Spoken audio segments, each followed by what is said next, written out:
मर्यादा पुरुषोत्तम भगवान श्री रामचंद्र जी, महाराष्ट्र के आराध्य देवत छत्रपति शिवाजी महाराज, जिनकी आज हम जन्म जयंती मना रहे हैं, ऐसे विश्वगुरु स्वामी विवेकानंद और छत्रपति शिवाजी महाराज जैसा सुपुत्र जन्मने वाली और उनको एक सही दिशा मार्गदर्शन देने वाली माँ जीजा माता, जिनकी आज जयंती है, उनके चरणों में नतमस्तक होकर आज संकल्प राज सेवा ट्रस्ट के द्वारा हर वर्ष की भांति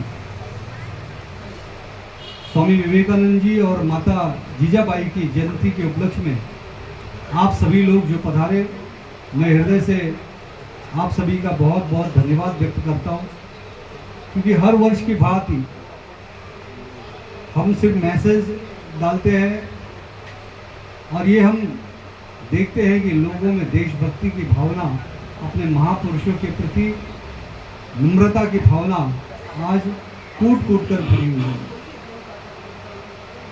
और कोई भी व्यक्ति जब तक भाव से भरा नहीं होता है तब तक वो मानव नहीं कहलाता। ऐसे तो 84 लाख योनियां होती है, लेकिन भाव और विचार सिर्फ मानव के पास है। और उसी विचार को हथियार बनाकर विचार की क्रांति करने वाले, जिन्हें हम सन्यासी योद्धा कहते हैं, ऐसे स्वामी विवेकानंद जी की आज जयंती की मैं समस्त देशवासियों को बहुत बहुत हार्दिक शुभकामनाएं व्यक्त करता हूँ। यहाँ पर हमारा सौभाग्य रहा कि श्रीनिवास पंडित जी ने मंत्रोपचार से इतना विशुद्ध षोडशोपचार पूजा कराया। पोरवाल जी हमारे बीच में बहुत ही वरिष्ठ, लगभग 50 वर्षों से पत्रकारिता जगत, राजनीति जगत के स्तंभ है। उन्होंने अपने विचार रखे, फूल कुमार झा जी ने अपने विचार रखे। मैं आप सभी का कृतज्ञ हूँ। यहाँ पर जो सभी लोग आए हैं, सभी का मैं कृतज्ञ हूँ। ये इस वक्त देश 2-3 महत्वपूर्ण घटनाओं से गुजर रहा है। एक तो स्वामी विवेकानंद जिनकी आज जयंती है, अभी हाल ही में हमने उनकी 125वीं जयंती भी मनाई। दूसरी घटना छत्रपति शिवाजी महाराज के राज्याभिषेक का 350वां राज्याभिषेक वर्ष हम ये मना रहे हैं। और सबसे बड़ी बात, 1528 में के बाद आज लगभग 500 वर्षों के बाद हम सभी के आराध्य मर्यादा पुरुषोत्तम भगवान श्री रामचंद्र जी के जन्मभूमि में उनके मंदिर का निर्माण और प्राण प्रतिष्ठा भी हम देख रहे हैं। ऐसे सौभाग्यशाली लोग इस वक्त हम लोग हैं। स्वामी जी के बारे में मैं जितना कहूं बहुत कम है, हम सभी लोग यहाँ पर जानते हैं। मैं थोड़ा सा विषय में इस बार, क्योंकि मुझे संगठन की तरफ से जवाबदारी भी दी गई है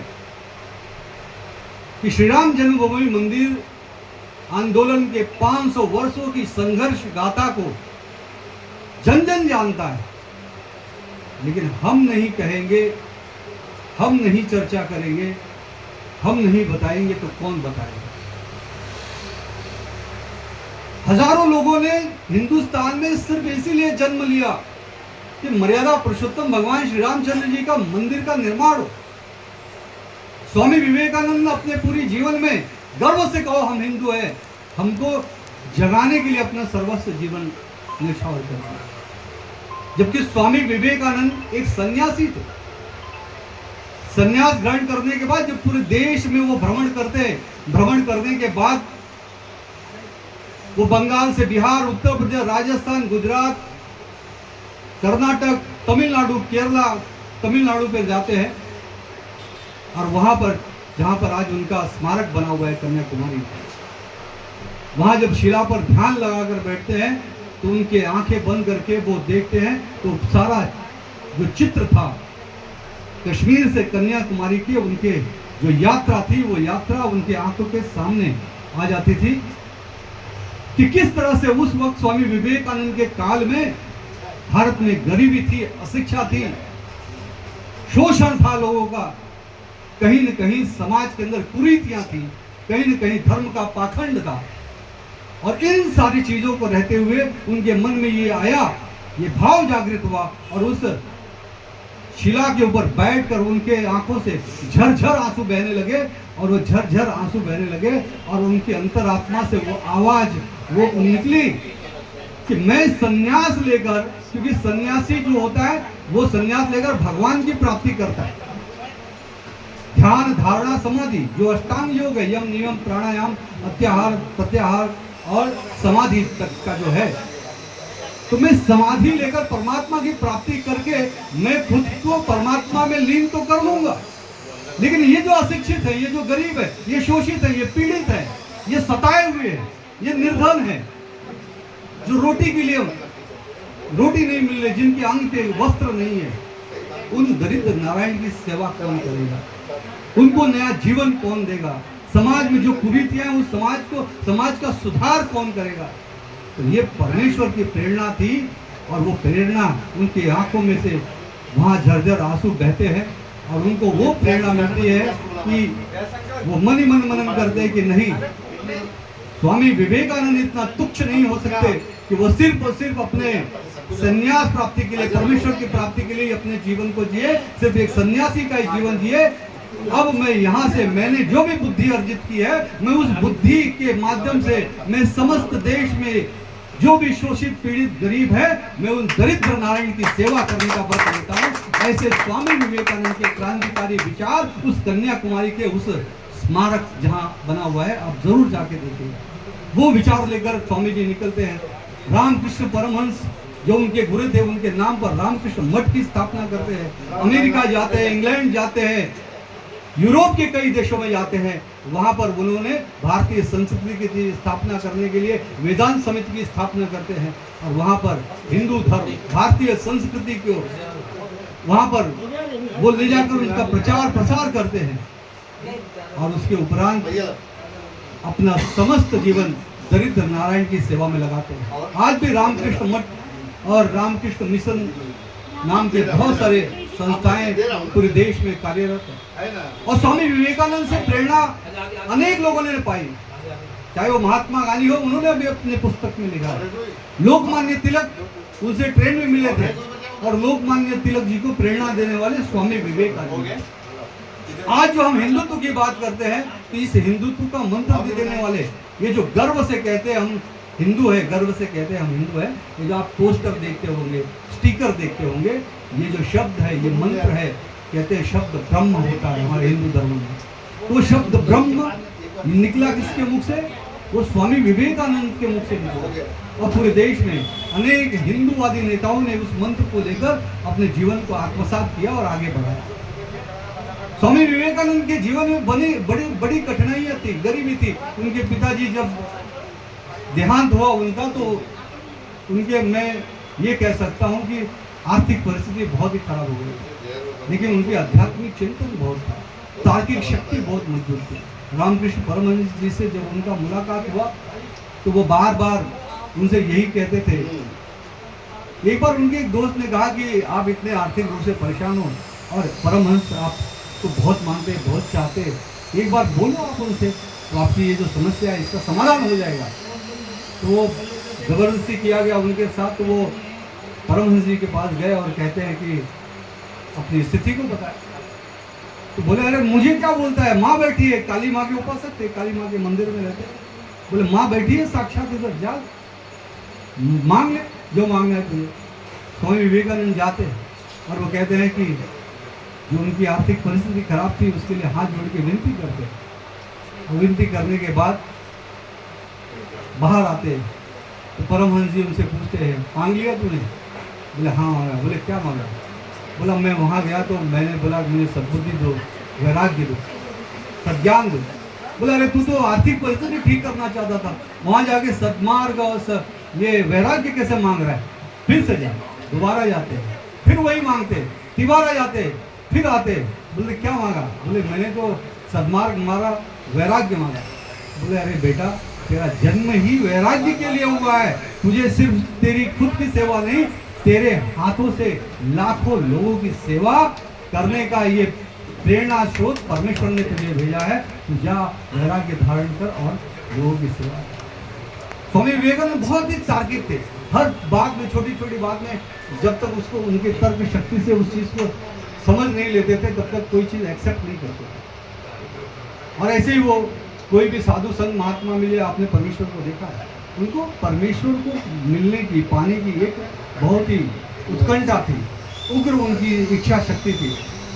जो भी मिले, आपने परमेश्वर को देखा है तो बहुत सारे लोग सोच में पड़ जाते थे, बहुत उनको जवाब नहीं मिलता था। अंत में जब परमहंस जी मिले, रामकृष्ण जी, तो उनसे भी वही सवाल, आपने परमेश्वर को देखा है? बोले तुरंत हाँ मैंने देखा है। बोले आप मुझे दिखा सकते हो? बोले हाँ। बोले कैसे? बोले जैसे मैं आपको देख रहा हूँ वैसे मैं परमेश्वर को देखता हूँ, वैसे तू भी देख सकता है परमेश्वर।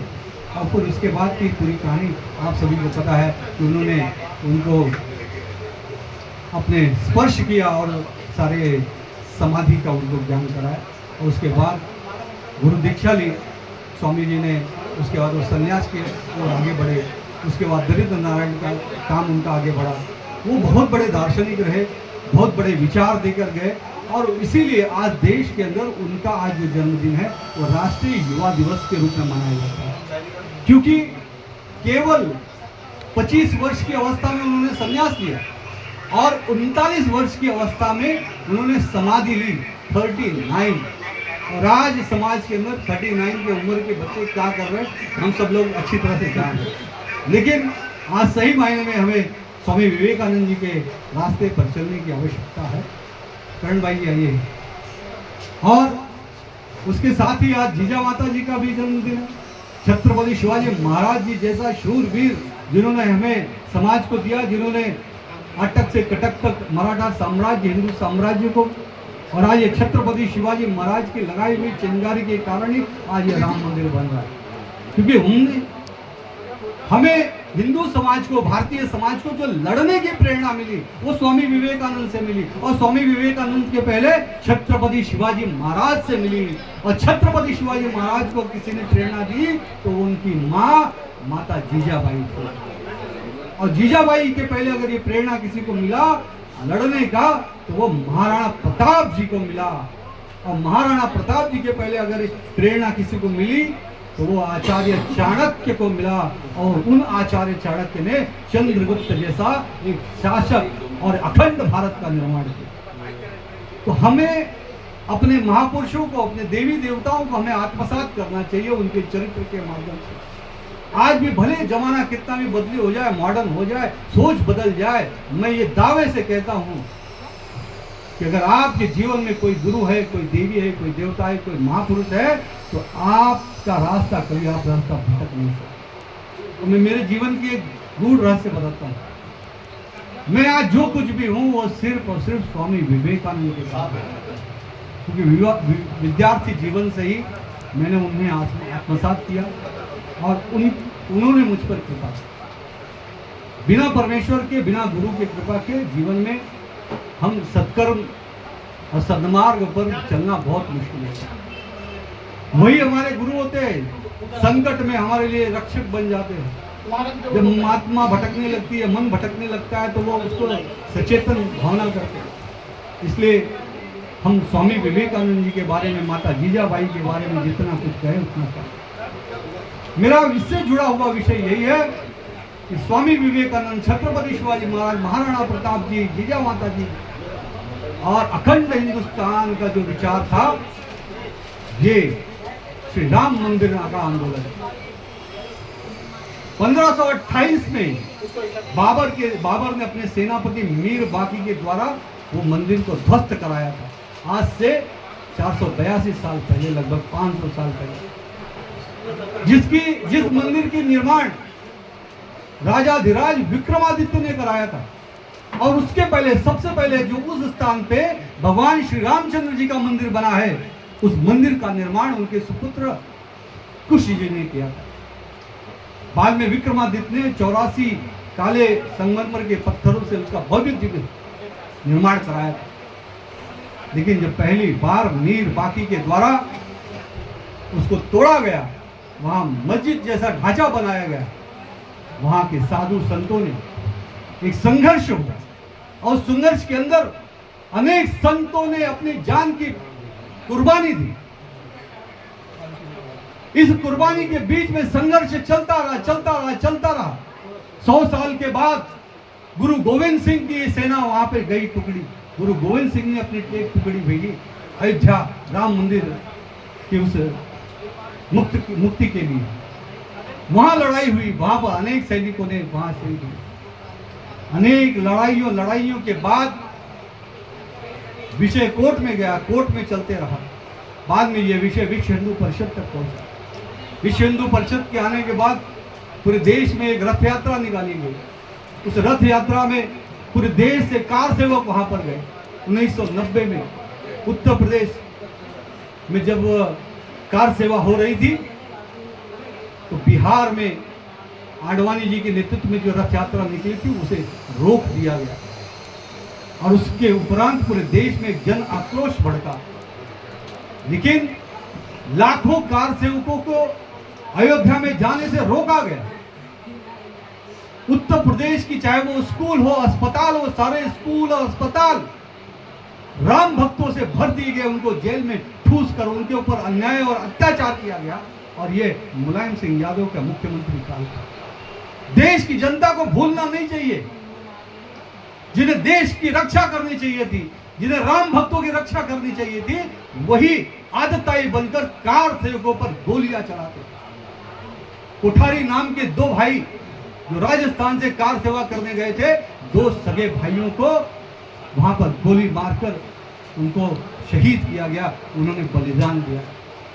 ऐसे लगभग हजारों कार सेवकों की हत्याएं हुई, निर्मम हत्याएं हुई, गोलियों से भून दिया गया। आज हम खुशी मना रहे, हमें मनाना चाहिए, दिवाली मनाना चाहिए, महापर्व है हमारे लिए, हमारे आराध्य की प्राण प्रतिष्ठा है। लेकिन उसके साथ साथ ये 500 सालों में जो लाखों साधु संत महात्मा कार सेवक राम भक्तों ने अपनी जान की कुर्बानी दी है, उस कुर्बानियों को भी व्यर्थ नहीं जाए। और भविष्य में चाहे वो मथुरा का आंदोलन हो, चाहे काशी का ज्ञान व्यापी मुक्ति का आंदोलन हो, या देश में अभी भी मध्य प्रदेश में भोज का वो आंदोलन अभी भी बाकी है, अपने कल्याण इस थाने जिले के कल्याण में मलंगगढ़ का आंदोलन बाकी है। इन सारे आंदोलनों को हमको आगे लेकर चलना है। लेकिन अब 500 वर्षों का समय लगना नहीं चाहिए, क्योंकि हिंदू समाज ने कहीं ना कहीं एकजुट होकर अपना राजा चुना है, अपनी एक सत्ता हासिल की है। नरेंद्र मोदी के रूप में एक ऐसा प्रधान सेवक चुना है जिन्होंने एक अलग जगाया है हिंदुत्व का। आज उनके कार्यकाल में, उनके संघर्ष के कारण, उनके नेतृत्व क्षमता के कारण आज उनके कार्यकाल में, उनके नेतृत्व में श्री राम मंदिर जन्मभूमि का भव्य दिव्य निर्माण हो रहा है। देश में हम माहौल देख रहे हैं, किस तरह से लोग उत्साहित हैं, किस तरह से लोग खुश हैं। आज एक भगवामय वातावरण निर्मित जो हुई है, मैं ये बार बार कहूंगा कि हमें अपने इतिहास से सीख लेनी चाहिए, क्योंकि जब जब जो भी इतिहास से सीख नहीं लेता तो तब इस देश का और व्यक्ति का भी भूगोल बदला है। तो हमारे देश का और हमें अपना भूगोल नहीं बदलना है, तो हमें अपने इतिहास से सीख लेनी है। हमें महाराणा प्रताप जी को, छत्रपति शिवाजी महाराज को, स्वामी विवेकानंद जी को अपना प्रेरणा स्रोत बनाकर आदि गुरु शंकराचार्य जी को आत्मसात करते हुए हमें समाज के लिए, देश के लिए, हिंदुत्व के लिए काम करना है। और यही मैं फिर से यही बात कहूँगा, सभी कह रहे कि उस दिन हमें 22 जनवरी को जिस दिन प्राण प्रतिष्ठा है, उस दिन हमें एक दिया जलाना है भगवान राम के लिए। मैं आप सभी से हाथ जोड़कर प्रार्थना करता हूँ, उस दिन एक दिए नहीं, हर व्यक्ति ने 2 दिए जलाने चाहिए। वो दूसरा दिया गुरु गोविंद सिंह के लिए होना चाहिए। वो दूसरा दिया गुरु गोविंद सिंह के लिए, इसलिए गुरु गोविंद सिंह ने हिंदुत्व और इस आंदोलन के लिए अपने 7-7 साल के बच्चों को कुर्बानी दे दी, उन्हें चुन दिया गया दीवार के अंदर।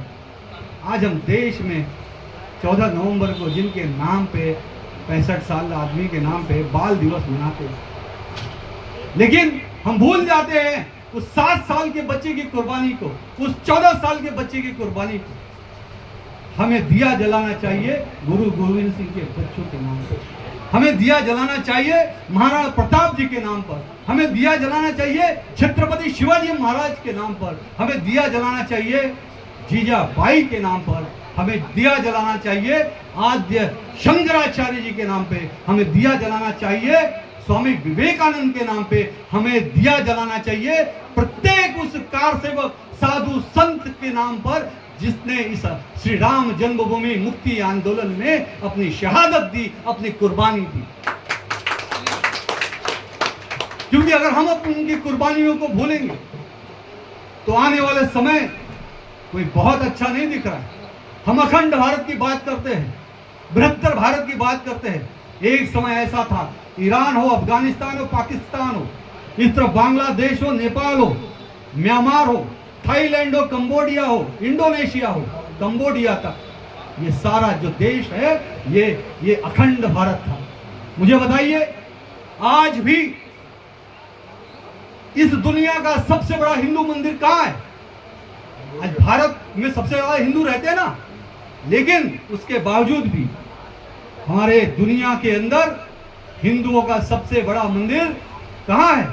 वो है कंबोडिया में। क्यों है कंबोडिया में? क्योंकि कंबोडिया उस वक्त हिंदू राष्ट्र था। इंडोनेशिया हो, जकार्ता हो, बैंकॉक हो, थाईलैंड हो, म्यांमार हो, ये सारे हिंदू राष्ट्र थे, ईरान तक।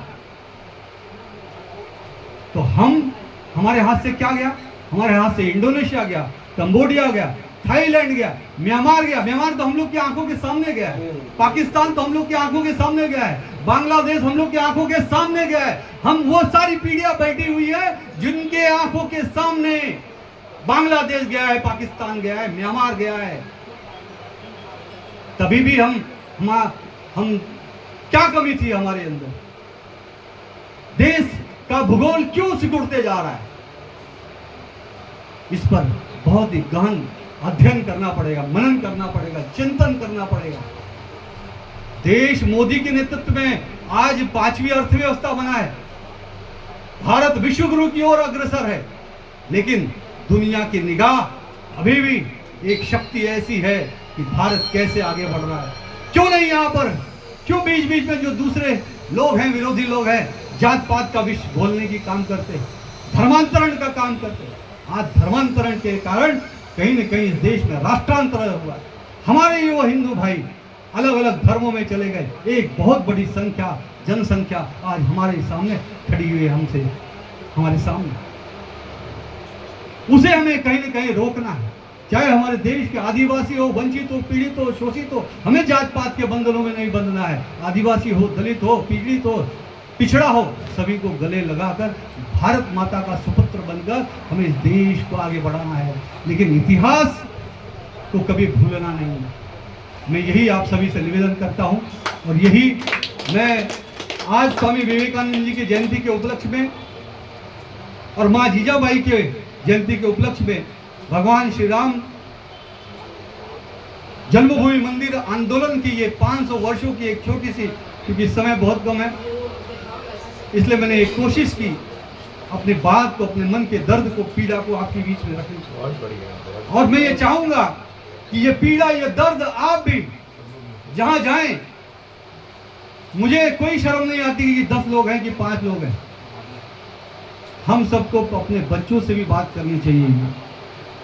हमारा भूगोल सिकुड़ा क्यों, ये अपने बच्चे को भी समझाना पड़ेगा, अपने पड़ोसी को भी समझाना पड़ेगा। अब हमारा भूगोल बढ़े कैसे, हमारा भारत विश्व गुरु बने कैसे, हिंदू एकजुट और अत्यधिक कैसे हो, इस पर हमें चिंतन मनन सदैव करते हुए सबको साथ में लेकर आगे बढ़ना पड़ेगा। आपने मेरे श्री राम जन्मभूमि मंदिर निर्माण किस आंदोलन की गाथा को इतने धैर्यपूर्वक सुना, इसलिए मैं आप सभी का हृदय से बहुत बहुत आभार व्यक्त करता हूँ। और मैं ये चाहूँगा, यहाँ तो हम एक छोटा सा कार्यक्रम था, मैं इस विषय को 1 घंटा 2 घंटा भी बोल सकता हूँ, पूरे साक्ष्य से, पूरे आंकड़े के साथ, पूरे समय के साथ